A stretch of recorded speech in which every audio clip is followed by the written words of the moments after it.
Welcome back to my channel at The Movie Optimist, where I try and find the silver linings in even the worst of films. Today, the news came out that Michael Bay is in fact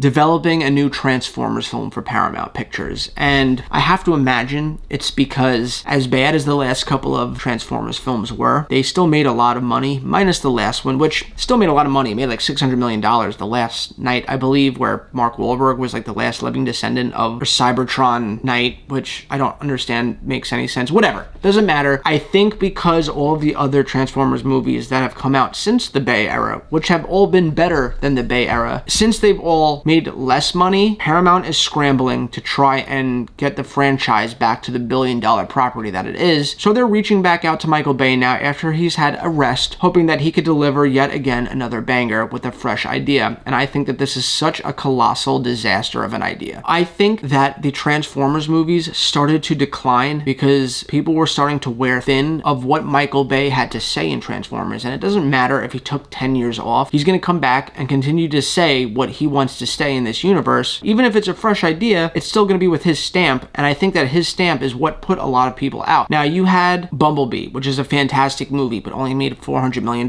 They should have went right on to make Bumblebee 2, which would have only grown, because statistically speaking, if a movie comes out and makes X amount of money in the box office, say, in this case, $400 million, the way that Bumblebee did, there's still people that are going to tune in to watch it on streaming that didn't show up to see it in the theaters, that will then become people willing to go and see the sequel in the movie theaters after seeing just how good it was. So whereas in the first one made $400 million, the second one could have made $500 to $550 million, and it would have grown. But instead of doing that, they went on, hit the reset button again, and did Beast Wars, which also made around $400 million. There are a lot of people that didn't go to the theater to see it, but would have caught it on streaming, decided if they liked it or not, and then if they made a Beast Wars 2, would have went on to make $500 to $600 million. But then again, because they didn't get the return that they wanted, which I understand, it's show business, not show friends. They're in the business of making money, and it didn't make the money that they want, so they're trying to do something else. They know that this franchise has the potential to be a billion-dollar franchise, and they want to do whatever it's going to take to get it back to that. And because Michael Bay is the only person that's done that, they're circling back to him. And I literally think that if this franchise wasn't dead already, that they're going to literally Old Yeller it with a shotgun by doing this. They're going to bring this franchise out into the backyard. They're going to put 2 slugs in the back of its head, and that's the end of it. We got the incredible animated movie Transformers 1, which is the best Transformers movie that was ever made, and nobody went to see it, whether that be because people didn't want to go show up to watch a cartoon, or because people are just sick of the Transformers franchise. Bringing Michael Bay back is not the answer, and I'm just really disappointed about this. I would have liked to see Travis Knight continue with his Bumblebee franchise. Hell, I would have liked to see a Beast Wars 2, but not this. Not another Bay movie. Does this mean we're getting Mark Wahlberg back and the Funky Bunch? I don't know. But let me know what you guys think in the comments down below. Does this excite you? And look, I'm not a Michael Bay hater. I love the Bad Boys films. I liked his Ambulance movie that just came out. I like Michael Bay, but I'm ready to see him do other things and not go back to something that he literally did 5 movies, 6 movies of, and started to get tired of doing them, and the quality dipped. I just don't want to see more of that. Let's talk about it in the comments down below. And as always, guys, I hope you have a great rest of your week, and I'll catch you next time.